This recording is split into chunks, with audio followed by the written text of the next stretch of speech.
नमस्ते बच्चों, मैं Anita Arya, Hindi teacher from Suraj school Mahendragarh. आज मैं आपको कराऊंगी मेरे बचपन के दिन पाठ महादेवी वर्मा जी। महादेवी वर्मा जी ने इस पाठ में अपने बचपन के दिनों के बारे में बताया है कि उनका बचपन का दिन कैसे बीता, किस प्रकार से उस टाइम था, कैसा माहौल था उस समय। ठीक है, तो पहले मैं थोड़ा सा उनके बारे में बता देना चाहती हूँ। महादेवी जी का जन्म सन 1907 में हुआ था। उत्तर प्रदेश के फर्रुखाबाद शहर में हुआ था इनका जन्म। इन्होंने अपनी शिक्षा प्रयाग से पूरी की थी और प्रयाग में ही इन्होंने महिला विद्यापीठ में प्राचार्य का पदभार संभाला। वहाँ पर इन्होंने कार्य किया प्राचार्य के पद पर, वो भी निःशुल्क, मतलब बिना किसी शुल्क के, बिना किसी पैसे के। और वहाँ पर इन्होंने लड़कियों को ऐसी शिक्षा दी, उनको आगे बढ़ने के लिए जागरूक किया, लड़कियों के प्रति इन्होंने बहुत अधिक कार्य किए। इनकी अन्य रचनाएँ भी हैं, निहार, रश्मि, निर्जा, सांध्य गीत, यामा, दीपशिखा। इनको पुरस्कार भी मिले थे कई। कौन कौन से पुरस्कार मिले इनको? ज्ञानपीठ पुरस्कार मिला, जो बहुत बड़ा पुरस्कार माना जाता है। ज्ञानपीठ पुरस्कार इनको मिला था इनकी रचना यामा के लिए, जो 1940 में लिखी गई थी। लेकिन इस पर पुरस्कार इनको मिला था 1982 ईस्वी में। कब मिला था? 1982 ईस्वी में मिला था। और इनका जन्म कब हुआ था? 1907 में। ठीक है। महादेवी वर्मा जी को यामा पर ज्ञानपीठ पुरस्कार मिला। ज्ञानपीठ पुरस्कार एक बहुत बड़ा पुरस्कार होता है जो हिंदी भाषा के क्षेत्र में दिया जाता है।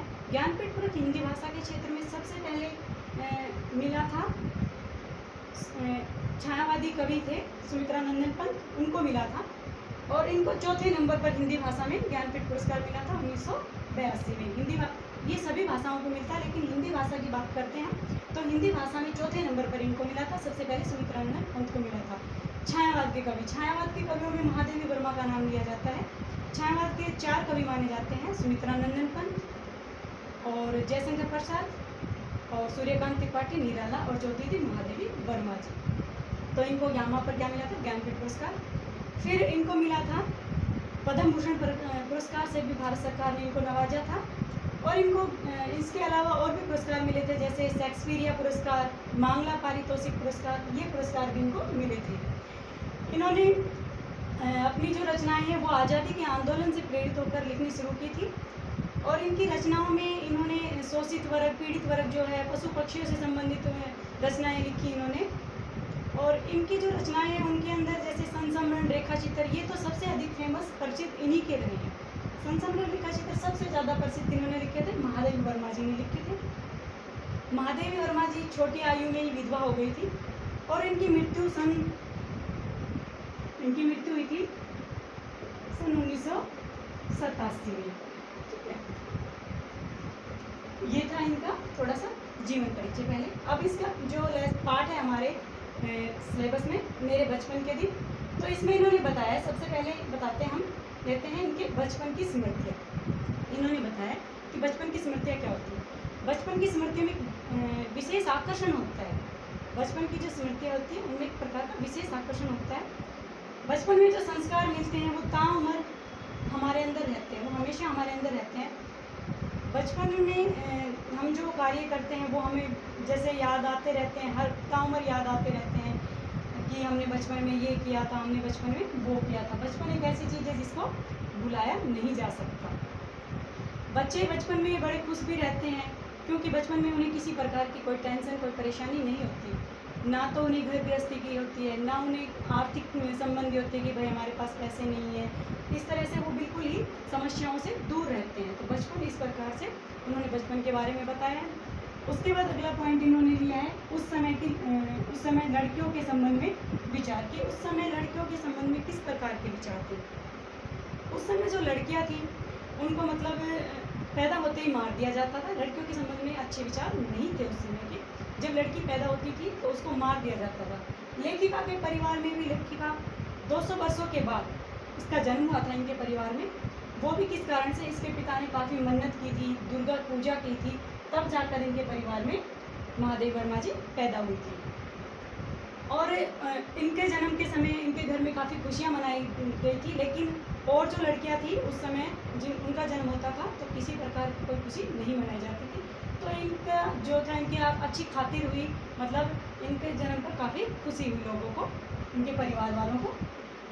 उसके बाद है शिक्षा संबंधी विचार। इन्होंने शिक्षा संबंधी विचार में बताया है कि मेरे परिवार में मेरे जो बाबा थे वो उर्दू फारसी जानते थे, और मेरे परिवार में हिंदी नहीं जानते थे लोग इतना, मेरे परिवार के लोग। जब मेरे पिता की शादी हुई, मेरी माँ घर पर आई शादी करके, तो उस समय मेरी माँ जो थी वो हिंदी भाषी थी, उनकी माँ हिंदी जानती थी अच्छे से, तो उन्होंने अपनी माँ से हिंदी भाषा सीखी। और इसके पिता चाहते थे कि मेरी जो बेटी है वो एक बड़ी विदुषी बने, उच्च शिक्षा प्राप्त करे और एक बड़ी विदुषी बने। और इसके जो बाबा थे वो चाहते थे कि लेखिका क्या सीखे, उर्दू और फारसी भी सीखे, लेकिन लेखिका की रुचि उर्दू और फारसी में नहीं थी। और जिस चीज़ में रुचि नहीं होती उस चीज़ को हम नहीं सीख सकते। जिस चीज़ में हमारी रुचि होती है उसी चीज़ में हम आगे बढ़ने की कोशिश करते हैं, उसको सीखने की कोशिश करते हैं।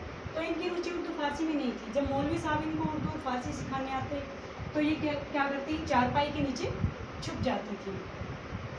फिर इनके परिवार वालों ने क्या किया, इनको संस्कृत पढ़ाने के लिए पंडित जी आने लगे। शाम के समय इनको पंडित जी आते थे, वो संस्कृत पढ़ाने लगे।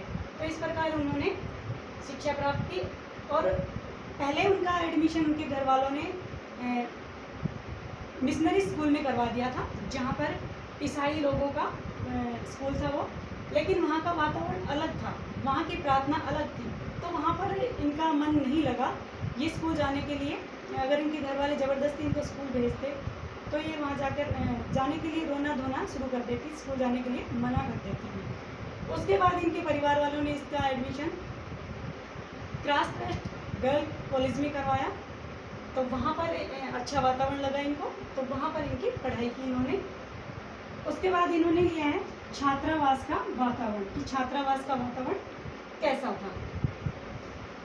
जब इनका एडमिशन क्रॉस वेस्ट कॉलेज में हो गया था तो वहाँ पर ये गई, तो वहाँ पर छात्रावास में क्या था कि एक कमरे के अंदर 4 बच्चों को, मतलब 4 लड़कियों को रखा जाता था।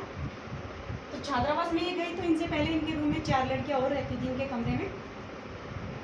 2 लड़कियाँ और थी, एक महादेवी वर्मा जी हो गई, दूसरी इनके साथ थी सुभद्रा कुमारी चौहान। ये सुभद्रा कुमारी चौहान वही लेखिका है जिन्होंने बहुत सी हिंदी रचनाएँ लिखी जो बहुत प्रसिद्ध रही। उनकी एक रचना काफ़ी प्रसिद्ध रही है, खूब लड़ी मर्दानी में तो झांसी वाली रानी थी। तो ये 4 लड़कियां वहाँ पर रहती थी, महादेवी वर्मा, सुभद्रा कुमारी चौहान और अन्य 2 लड़कियां भी थी। वहाँ पर छात्रावास का वातावरण ऐसा था कि वहाँ पर हर धर्म की, हर क्षेत्र की लड़कियाँ शिक्षा ग्रहण करने आती थी। वहाँ पर अवधी की लड़कियाँ आती थी, अवधी में बातें करती थी, बांग्ला की लड़कियाँ आती तो बांग्ला में बातें करती थी, मराठी लड़कियाँ आती थी तो वो आपस में मराठी में बातें करती थी।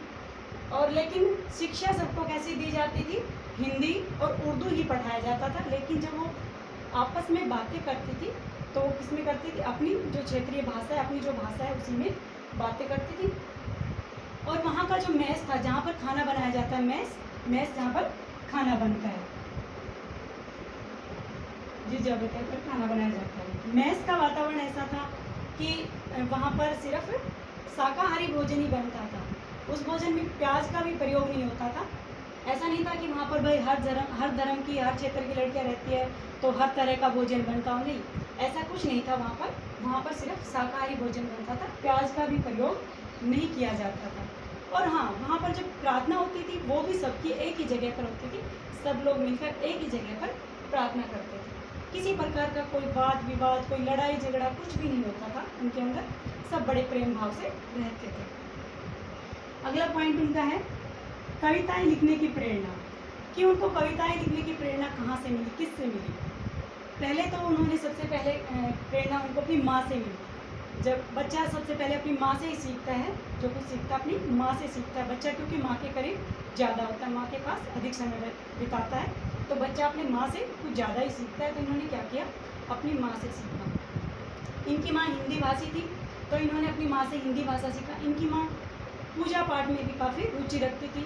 वो सुबह जो प्रभाती होती है, सुबह का टाइम बोलते हैं प्रभाती गाती थी, मतलब एक सुबह के टाइम जो गाते हैं प्रभाती भजन या कोई गीत जो गाया जाता है उसको बोलते हैं प्रभाती। और शाम के समय वो क्या करती थी, मीरा का कोई पद गाती थी। मीराबाई ब्रज भाषा में लिखती थी ना, तो मीरा के पद ब्रज भाषा में होते थे।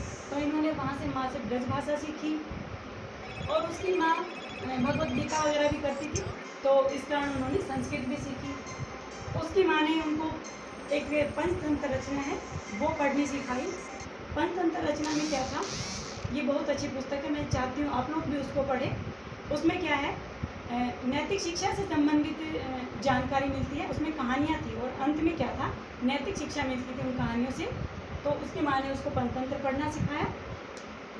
दूसरा, उसको शिक्षा की कविता लिखने की प्रेरणा अपनी जो छात्रावास में उसकी जो छात्रावास में रूममेट थी सुभद्रा कुमारी जी, उनसे मिली। सुभद्रा कुमारी जी शुरू से ही कविता लिखती आ रही थी, वो खड़ी बोली में लिखती थी।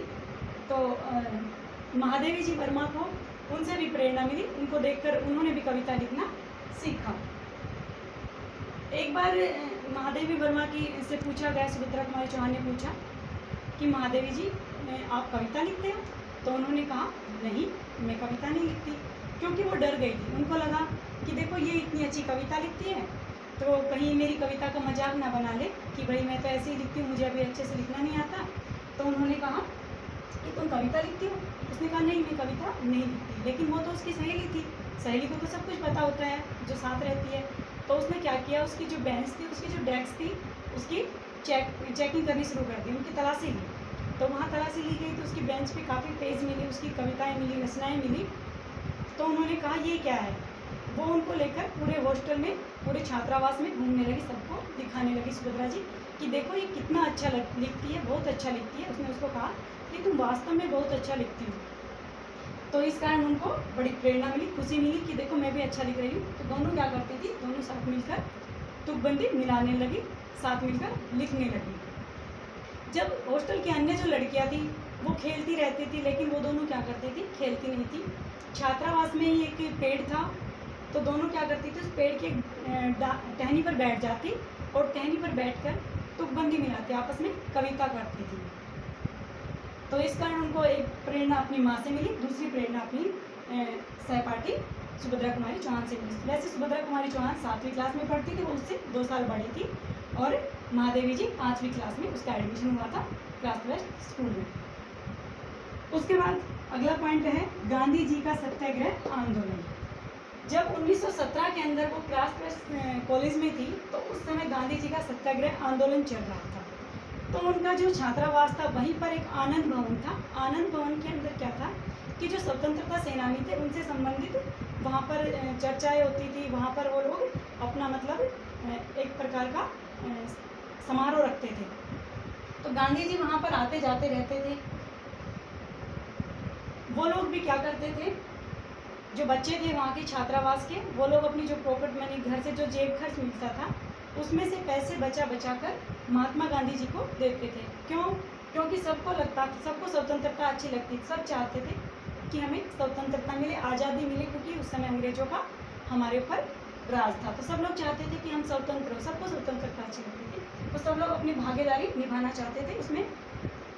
तो बच्चे भी क्या करते थे, अपनी पॉकेट मनी से, अपनी जेब खर्च से पैसे उन्हें देते थे। एक बार लेखिका को अपनी कविता सुनाने पर चांदी का कटोरा मिला था। तो वो भी एक बार जब महात्मा गांधी जी वहाँ पर आए आनंद भवन में, तो वो बड़े खुशी के साथ, उत्साह के साथ उनको दिखाने के लिए गई कि देखो मुझे ये कविता सुनाने पर ये कटोरा मिला है। तो जब वो उनको कटोरा दिखाने जाती है तो बड़ी खुश हुई जाती है। जब वो कटोरा दिखाती है तो महात्मा गांधी उनसे कहते हैं कि देती है क्या, तो वो मना नहीं कर पाती, वो कटोरा उनको दे देती है। लेकिन वो जब देखकर वापस आती है तो उनको बड़ा दुख होता है। दुख किस बात का होता है? दुख उनको इस बात का होता है कि गांधी जी ने उनसे एक बार भी ये नहीं पूछा कि कविता क्या थी या फिर कविता मुझे सुनाओ।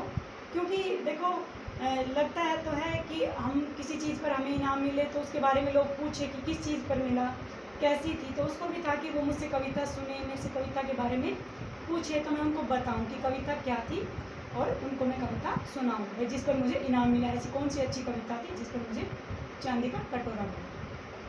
तो इस बात को लेकर वो दुखी भी हो जाती है कि भाई मुझे चांदी का कटोरा मिला, लेकिन बापू ने कटोरा ले लिया और मुझसे पूछा भी नहीं। तो वो वापस आते टाइम दुखी रहती है इस बात को लेकर। लेकिन उसको इस बात की खुशी भी होती है बाद में कि वो कटोरा ऐसे महापुरुष के हाथ में गया है जो किसी अच्छे काम में प्रयोग होगा। ठीक है, अगला पॉइंट उन्होंने लिया है हिंदी भाषा का प्रचार प्रसार।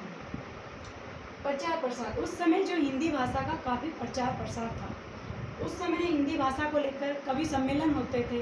कवि सम्मेलन होता है जहाँ पर कवि, बड़े बड़े कवि आते हैं, अपनी कविताएं सुनाते हैं, अपने विचार रखते हैं। तो कवि सम्मेलन होते थे। लेखिका भी महादेव वर्मा जी भी वहाँ पर जाती थी, उनके साथ कभी कभी सुभद्रा कुमारी चौहान भी जाती थी। उनकी जो मैडम थी क्राफ्टवेल कॉलेज की, वो उनको लेकर वहाँ कवि सम्मेलन में जाती थी।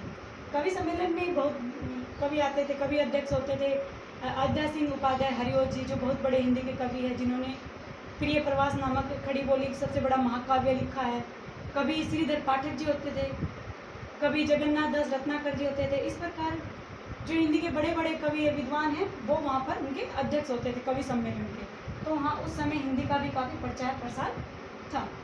हाँ, उस समय इलाहाबाद से एक पत्रिका निकलती थी, स्त्री दर्पण, जिस पत्रिका में इनकी कविता छपती थी। ठीक है। उसके बाद अगला पॉइंट उन्होंने लिया परिवार तथा आस पड़ोस का वातावरण, कि परिवार का माहौल कैसा था। उनके परिवार का माहौल अच्छा था। उनके परिवार वाले लड़की के खिलाफ नहीं थे। ठीक है, वो सभी को समान महत्व देते थे।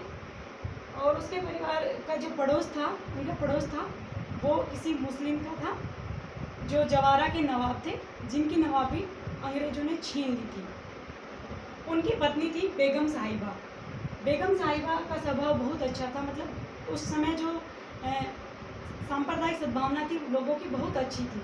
आपस में लोग प्रेम से रहते थे। जो बेगम साहिबा थी वो क्या करती थी, उन बच्चों को बोलती थी, लेखिका को और उनके भाई बहनों को, और भी बच्चे होते थे, उनको बोलती थी कि आप लोग मुझे ताई कहा करो। ताई का मतलब होता है मतलब अपनेपन का भाव। ठीक है, अपनेपन का एहसास करवाना। ताई वैसे होती है जो पापा के बड़े भाई होते हैं, उनकी पत्नी को बोलते हैं ताई।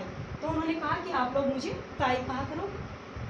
और जो उनके बच्चे थे, बेगम साहिबा के बच्चे, वो लेखिका की माँ को क्या कहते थे, चची जान कहते हैं। मुस्लिम लोग जो होते हैं वो चची जान बोलते हैं। ताई, साहिबा और चची जान, वो लोग इस तरह से बोलते हैं। तो वो लोग उसको ताई साहिबा कहते थे। जब लेखिका का छोटा भाई होता है, उसकी माँ के छोटा लड़का होता है, लेखिका से छोटा भाई होता है, उस समय जब बेगम साहिबा उनके घर पर आती है तो वो उनको बोलती है कि मैं इसके लिए वो कपड़े लेकर आती है। तो उसकी माँ को बताती है कि बच्चे की जो हमारे यहाँ पर ये रिवाज है कि बच्चे की जो चाची ताई होती है वो बच्चे को 6 महीने तक वही कपड़े पहनाती है, बच्चे की चाची ताई, ना कि माँ। हाँ, जिसकी चाची ताई नहीं होती तब बच्चा क्या करता है, माँ के कपड़े पहनता है। ठीक है, तो यहाँ पर वो उनके साथ बहुत अच्छे प्यार प्रेम से रहते थे आपस में। अगला पॉइंट उन्होंने उठाया है धार्मिक तथा त्योहारों का महत्व, कि उस समय धार्मिक, जैसे मुस्लिम, ईसाई, सिख, हिंदू, सब लोग कैसे थे, सब लोग बड़े प्रेम से रहते थे। किसी प्रकार का कोई भेदभाव, किसी चीज़ को लेकर कोई लड़ाई झगड़ा कुछ नहीं होता था। और त्यौहार जब मुस्लिमों का त्यौहार मुहर्रम आता था, तो मुहर्रम के त्यौहार पर वो लोग क्या करते हैं, हरे रंग के कपड़े पहनते हैं। तो जो बेगम साहिबा थी वो हरे रंग के कपड़े लेखिका और उसके अन्य भाई बहनों के लिए भी हरे रंग के कपड़े सिलवाती थी, उनको सिलवा कर देती थी। और जब रक्षाबंधन का त्यौहार आता था तो क्या करती थी बेगम साहिबा, लेखिका और अन्य लड़कियों को बोलती थी कि आकर तुम लोग, मतलब अपने बेटे के बारे में, कि आकर तुम लोग भाई को राखी बांध जाओ। भाई अभी तक क्या है, निराहार मतलब अभी तक उसने कुछ भी नहीं खाया पिया है। तो उसको सुबह कुछ खाने पीने को नहीं देती थी अपने लड़के को। क्यों? वो कहती थी कि जब तक बहनें राखी नहीं बांध के जाती तब तक कुछ भी नहीं खाना पीना है।